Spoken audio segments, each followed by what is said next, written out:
Johnny Carson's The Tonight Show wasn't just a late-night talk show. It was an institution. For 30 years, Carson shaped the landscape of American television, creating a platform where the world's biggest celebrities came to showcase their latest work, where comedic brilliance flourished, and where spontaneous, unscripted moments occasionally stole the show.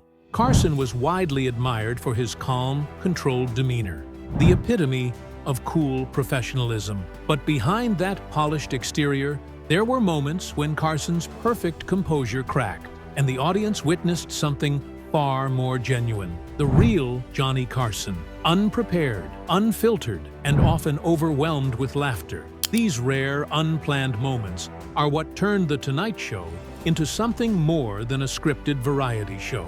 They are the instances when Carson truly let go, allowing chaos to reign, all while maintaining the charm and humor that made him the king of late night. This script is a journey through some of the most iconic, unscripted, and unforgettable moments from Carson's career.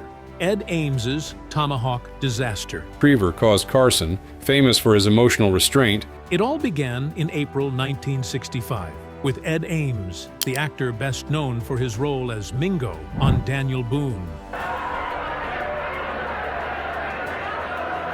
Ames was invited onto The Tonight Show to demonstrate tomahawk throwing, a skill his character frequently used on the frontier drama. Ames was calm and collected.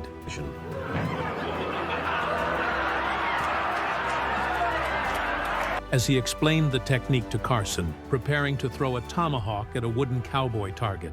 What happened next was entirely unexpected. Ames aimed with precision, but the tomahawk didn't land in the target's chest or head, where it was supposed to. Instead, it landed squarely in the figure's crotch. The audience erupted into laughter, but it was Carson's reaction that truly transformed the moment into television history. Johnny, always the professional, couldn't hold it together. He doubled over with laughter, tears streaming down his face. The camera lingered on him for what felt like an eternity. Nearly 3 minutes of pure, uncontrollable laughter that didn't seem scripted or rehearsed in the slightest. Finally, when Carson managed to regain control, he delivered a perfectly timed line. Was how Carson spoke about Stewart when cameras weren't rolling. The line, delivered with Carson's trademark deadpan humor, sent the audience into another uproar of laughter. This incident is remembered as one of the most perfect, unplanned moments in The Tonight Show history. Carson's reaction wasn't just funny because of the situation itself. It was funny because it was authentic. For once, the meticulously controlled Carson allowed himself to break, and the audience adored him for it. This moment became so legendary that it was replayed countless times throughout Carson's career, including during his final week on air in 1992, a tribute to its status as one of the show's most iconic and perfectly timed instances of unscripted comedy. But, that's indefinite. Don Rickles breaks. Carson's cigarette box. Do what you do best. Carry the 2, 5 and 5 and 6, 7 and 7. Johnny Carson was a perfectionist when it came to his set, and one of his prized possessions was a wooden cigarette box that sat on his desk. This was not just a prop, it was a part of his brand, a symbol of the pristine control he exerted over his late-night empire. So when Don Rickles, the beloved comedian and frequent Tonight Show guest hosted in 1973 and accidentally broke Carson's cigarette box. Crazy Don, you're not gonna have the land. You stupid man, you're not gonna have the land. It's no good. This is not your land. You take.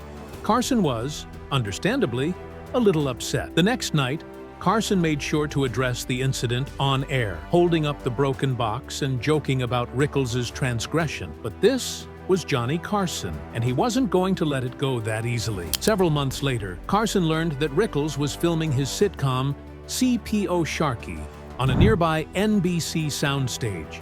Unbeknownst to Rickles, Carson decided to turn the tables. During a commercial break, Carson turned to his crew and said, "Isn't Rickles taping today? Let's go over there." Without any prior warning, They grabbed their equipment and ran across the studio lot to confront Rickles in the middle of a live taping. When Carson burst onto the set, Rickles, mid-scene and still in his Navy uniform, was completely caught off guard. "They told me you broke my cigarette box," Carson said, storming in as if nothing out of the ordinary was happening. Think of it, sir.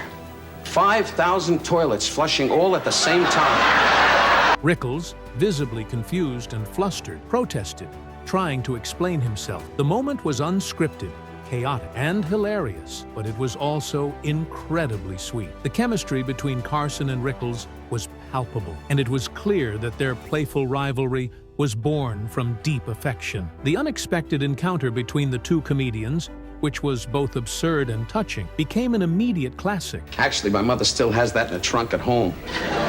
Showing Carson's ability to surprise the audience and break away from the usual structure of the show. As Carson's final days on The Tonight Show drew closer in 1992, the mood of his final episodes became increasingly emotional. The penultimate show featured two guests, Robin Williams, whose chaotic energy was always a joy for Carson, and Bette Midler, who had a special relationship with Johnny.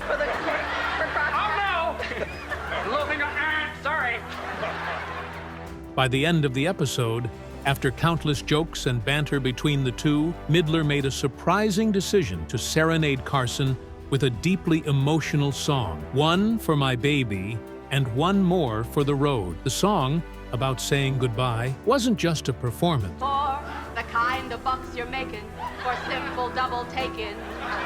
Before. It was a moment of quiet intimacy between two friends. As Midler sang, Johnny Carson, the man known for his emotional restraint, was visibly moved. Tears welled up in his eyes. It was a rare, unscripted moment where Carson allowed himself to be vulnerable. The camera zoomed in on him, and everyone in the studio, the crew, the audience, understood the significance of what they were witnessing. Carson had spent 3 decades of his career carefully maintaining a professional persona. But in this moment, he allowed the emotion of the situation to overtake him. After Midler finished, Johnny leaned forward, kissed her hand, and said, "I can't top that," before looking directly into the camera. It was an extraordinary moment, personal, authentic, and profoundly moving. This moment of vulnerability was an incredible departure from the usual controlled Johnny Carson we knew. It wasn't just a goodbye to the show, it was a farewell to the very essence of his career. Carson's ability to let his guard down in that emotional moment showed a depth of character that many people didn't know existed beneath his smooth, late-night persona. The monkey incident. Throughout his time on The Tonight Show, Carson welcomed numerous guests with exotic animals, and these segments were always unpredictable. However, one of the most memorable came in 1979, when animal handler Joanne Steele appeared with a capuchin monkey. What began as a standard animal segment quickly became one of the funniest and most unforgettable moments of Carson's career. While Steele was explaining the habits of the monkey, the small primate decided that Carson's perfectly styled hair was the perfect place to explore. Without warning, the monkey leapt onto Carson's head, using his hair as a jungle gym. What made this moment legendary was Carson's reaction. While the monkey wreaked havoc on his hair, which was usually impeccable, Carson remained remarkably calm, staring straight ahead, with a mix of resigned amusement and deadpan humor. The more the monkey played, the more Carson's hair was disheveled, yet he stayed still, embracing the absurdity of the situation. Finally, when the monkey was removed from his head, Carson looked into the camera, his hair sticking up in all directions, and quipped, "And this, ladies and gentlemen, is why I prefer cats." The audience roared with laughter, and the moment became one of the most requested clips in the show's history. Carson's ability to remain composed, even when everything around him was chaotic, showed why he was such a beloved figure in television history. He allowed the audience to laugh at the situation without feeling like they were laughing at him, a skill few performers have mastered. Steve Martin's absurdist magic routine. In 1980, comedian Steve Martin made an appearance on The Tonight Show that perfectly encapsulated his absurdist approach to comedy. Left hours ago. Martin was already known for his willingness to push the boundaries of traditional humor, and his magic routine on Carson's stage was no exception. Martin stood up, began to unzip his pants, and proceeded to pull objects from his fly. A series of eggs, a salt shaker, a ringing telephone, and eventually, a tiny hand that waved at the audience. As the absurdity of the act continued, Carson couldn't hold back his laughter. For a man who had seen countless comedians and performances over the years, Steve Martin's ability to genuinely surprise him was rare. Carson, who usually played the straight man, became a participant in the comedy, laughing so hard that he struggled to maintain his composure. The more absurd the routine became, the more Carson lost it, making the moment even funnier. It wasn't just that the routine was funny. It was funny because Carson was genuinely caught off guard and delighted by Martin's creativity. What made this moment so special was Carson's openness to being surprised. For someone who had spent decades running the show, being the host, and controlling the environment, it was a rare and beautiful thing to witness him simply enjoy the performance as much as the audience did. Robin Williams goes rogue. There were few guests on The Tonight Show who could turn an interview into pure chaos, and none did it quite like Robin Williams. Michael Tyson is bad. You are healed. Y'all believe now. Known for his manic energy and improvisational genius, Williams often left Johnny Carson struggling to keep up with his rapid-fire jokes and impression. But it was Martin's grace under pressure that made the situation